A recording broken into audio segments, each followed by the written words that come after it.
నమస్తే భయ్ అందరికి. ఎంతసేపు ఈ కామెడీ రీల్స్, కామెడీ వీడియోస్ ఏం చూస్తారు గానీ, ఒక మంచి మోటివేషన్ స్టోరీ ఒకటి చెప్తా వినండి. 'అరుణిమ సిన్హా' అనే ఒక మహిళ గురించి మీరెప్పుడైనా విన్నారా? సో, ఈమె ఉత్తరప్రదేశ్‌లోని ఒక పేద కుటుంబంలో జన్మించింది. ఈమెకు వాలీబాల్ అంటే చాలా ఇష్టం. చాలా నేషనల్ గేమ్స్ కూడా ఆడింది. అలాగే కుటుంబ పరిస్థితుల వల్ల జాబ్‌కి కూడా ట్రై చేస్తూ ఉండేది. ఢిల్లీలో ఒక జాబ్ ఆపర్చునిటీ రావడంతో ఈమె ఉత్తరప్రదేశ్ నుండి ఢిల్లీకి బయలుదేరింది. బయలుదేరిన కొద్ది గంటల్లోనే ట్రైన్ పైకి దొంగలు అటాక్ చేశారు. అంటే మనం చాలా సినిమాలో చూసుంటాం, చాలా వినుంటాం దొంగలు అటాక్ చేస్తారు ట్రైన్‌లో అనేసి. సో, ఈమె వెళ్తున్న ట్రైన్‌లో కూడా దొంగలు అటాక్ చేశారు. చేయడంతో ఈమె తిరిగి అటాక్ చేయడం మొదలుపెట్టింది. అటాక్ చేయడంతో దొంగలు కోపంతో ఆమెను బయటికి తోసేశారు. బయటికి తోసేసిన తర్వాత ఆమె ఒక కాలు మీద నుండి ట్రైన్ వెళ్ళిపోయింది. ఒక కాలు అక్కడే కట్ అయిపోయింది. దాదాపు 7 గంటల పాటు అక్కడే మూర పెట్టుకుంది. తర్వాత హాస్పిటల్‌లో చేర్చి ఆమెకు ఒక కాలు తీసేశారు. ఇలా కాలు తీసేసిన తర్వాత మనం ఏమనుకుంటాం, లైఫ్ అక్కడే ఎండ్ అయిపోయింది.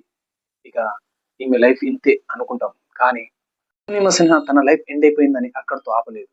అక్కడి నుండే మొదలుపెట్టింది. 2013లో మౌంట్ ఎవరెస్ట్ పర్వతాన్ని ఒక్క కాలితో అధిరోహించి చరిత్రకెక్కింది. 2 కాళ్ళతోనే ఎక్కలేకపోతాం. కానీ ఆమె ఒక్క కాలితో మౌంట్ ఎవరెస్ట్ పర్వతాన్ని అధిరోహించి మొట్టమొదటి వికలాంగ మహిళగా చరిత్రకెక్కింది.